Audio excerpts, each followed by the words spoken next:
Materi pembinaan ahli K3 Umum Kementerian Ketenagakerjaan. Analisa kecelakaan kerja. Kita akan melihat materi ini dalam 7 hal ya. Yang pertama, definisi dan arti dari analisa kecelakaan kerja. Lalu maksud dan tujuan dari diadakannya analisa kecelakaan kerja. Ruang lingkup analisa kecelakaan kerja. Dan cara melakukan analisa kecelakaan kerja. Serta yang kelima, hambatan dan masalah dalam melakukan analisa kecelakaan kerja. Yang keenam, contoh dan studi kasus analisa kecelakaan kerja. Dan yang terakhir, kesimpulan.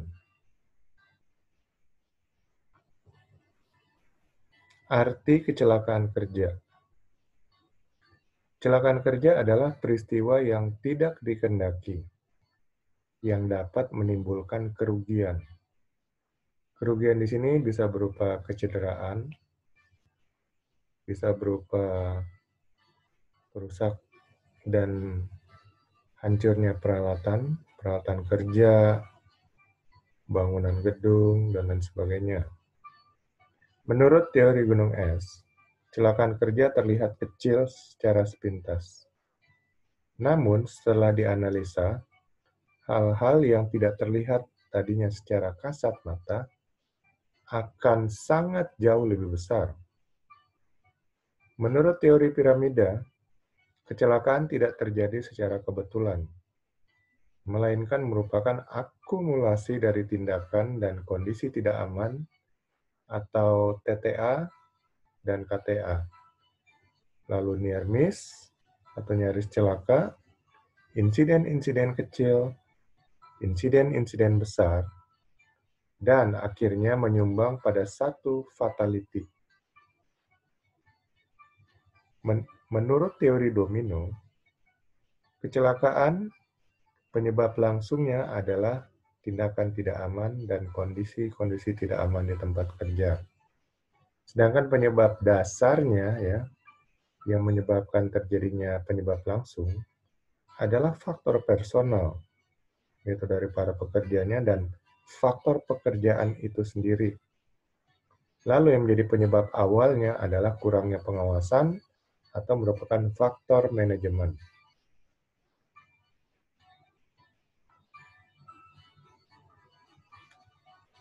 Jadi arti analisa kecelakaan kerja. Analisa adalah melakukan pengolahan data-data yang sudah terkumpul untuk dibandingkan, dihubungkan, dikaitkan, dan pembuktian asumsi, pembuktian terbalik untuk menghasilkan suatu informasi. Dalam hal ini, informasi terkait kecelakaan kerja, sehingga bisa mengetahui root cause atau akar penyebab kecelakaan.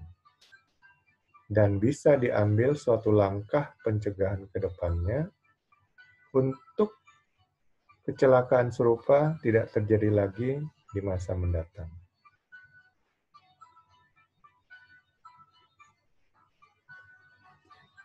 Maksud dan tujuan analisa kecelakaan kerja. Untuk mendapatkan suatu rekomendasi corrective action atau tindakan perbaikan untuk mencegah kejadian insiden serupa tidak terjadi di masa mendatang, ya, agar penyebab kecelakaan dapat mendatangkan kewaspadaan dan awareness bagi korban atau pekerja lainnya. Jadi kalau kecelakaan kerja dibiarkan saja tanpa analisa, maka tidak akan ada tindakan corrective action atau tindakan perbaikan. Sehingga ke depannya mungkin akan terjadi dan terjadi lagi. Lagi pula, kalau tidak dilakukan analisa, maka para pekerja dan para pekerja lainnya ya mungkin nggak akan waspada, tidak akan ada awareness ya. terhadap kejadian kecelakaan kerja tersebut. Ruang lingkup analisa kecelakaan kerja. Analisa kecelakaan kerja diperlukan atau dilakukan saat terjadi insiden atau kecelakaan kerja di tempat kerja. Analisa ini dapat juga digunakan untuk menganalisa masalah-masalah manajemen dalam perusahaan.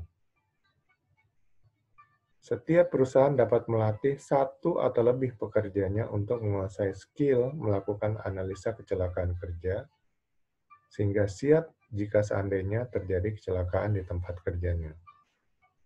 Ataupun analisa ini dilakukan secara simulasi, ya, dengan melihat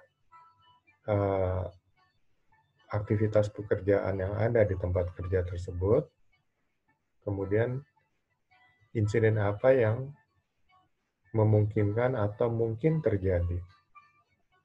Lalu kemudian bisa dianalisa dan diambil tindakan-tindakan corrective action. Jadi semacam simulasi sehingga akan didapatkan langkah-langkah untuk pencegahan. Cara melakukan analisa kecelakaan kerja. Yang pertama, pengumpulan data lewat investigasi di tempat kejadian perkara atau tempat kecelakaan kerja.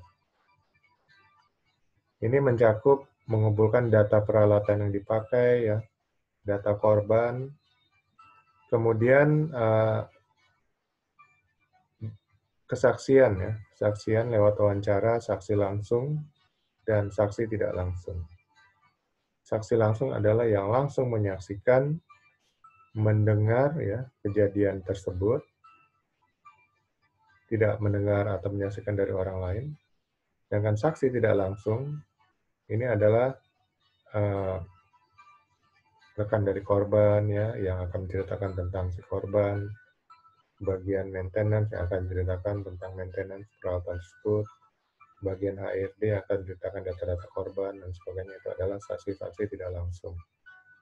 Atau bahkan saksi-saksi ahli, ya, yang akan meninjau, ya, mungkin dari kecepatan kendaraan atau alat, atau kira-kira bagaimana kecelakaan itu bisa berlangsung menurut saintifik, ya, ilmu yang mereka miliki. Dan data-data lainnya yang berhubungan dengan korban, serta berhubungan dengan peralatan yang dipakai, berhubungan dengan daerah atau tempat terjadinya kecelakaan. Yang kedua, jika jenis kecelakaan termasuk cukup besar, perlu dibentuk tim investigasi dan tim analisa. Jika skopnya kecil, cukup 1 atau 2 orang saja, selevel supervisor untuk melakukan investigasi. Tapi kalau besar, mungkin perlu dibentuk satu tim, ya, bisa beranggotakan 6-8 orang, atau mungkin lebih. Semua data ini akan menjadi bahan untuk dianalisa. Ya, kalau sudah terkumpul semua data-data itu, dan nanti semua data akan dianalisa. Nah, analisa mungkin pertama dengan berbagai metode, ya. Ya, metode itu mungkin akan membuat pohon analisa, ya. Kemudian akan kira-kira urutan kejadiannya seperti ini. Lalu dari urutan tersebut nanti ujung-ujung dari pohon analisa ini akan terlihat itulah akar-akar permasalahannya. Kalau sudah dapat akar permasalahannya, maka rekomendasi untuk tindakan-tindakan perbaikan itu mudah untuk diajukan atau dibuat.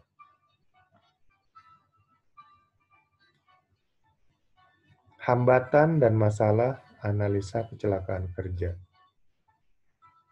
Yang pertama, data kurang lengkap karena terburu-buru, tidak akurat, ya, dan kurang skill saat pengumpulan data.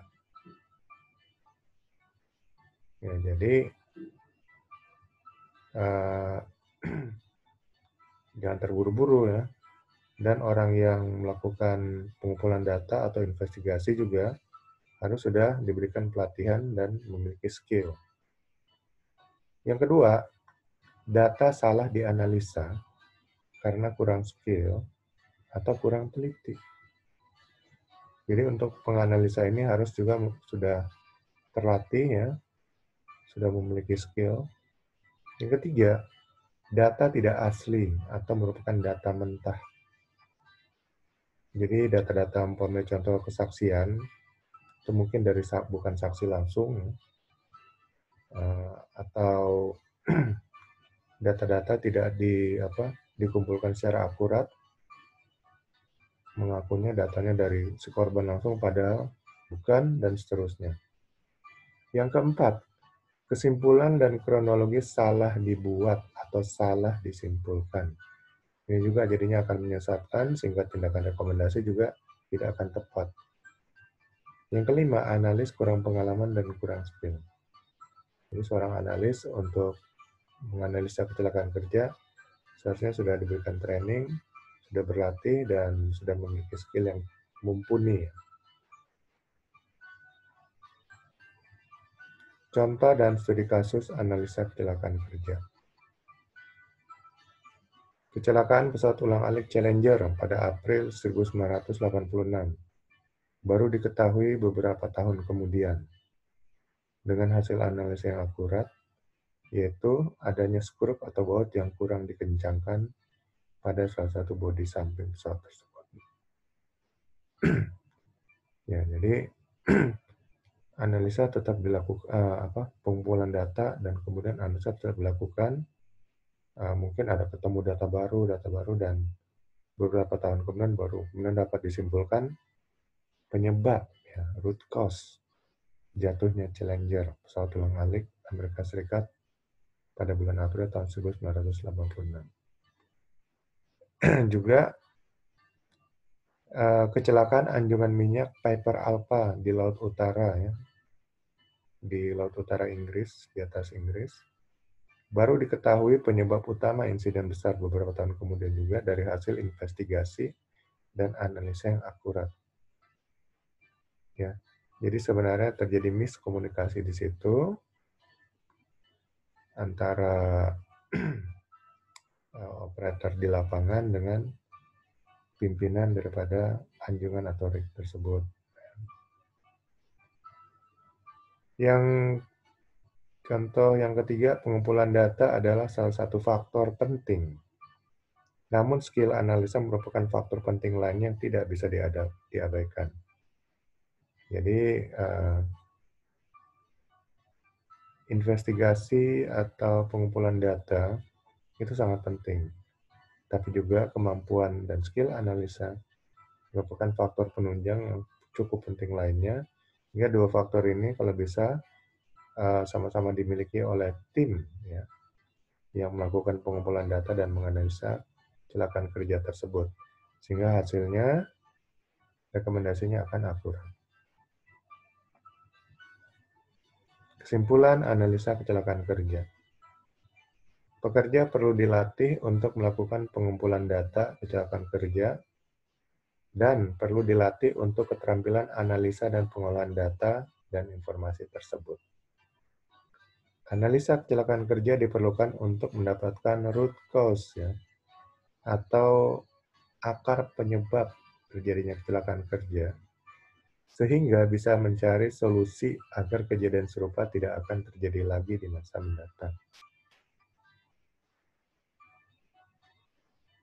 Demikian materi analisa kecelakaan kerja. Semoga bisa dipahami.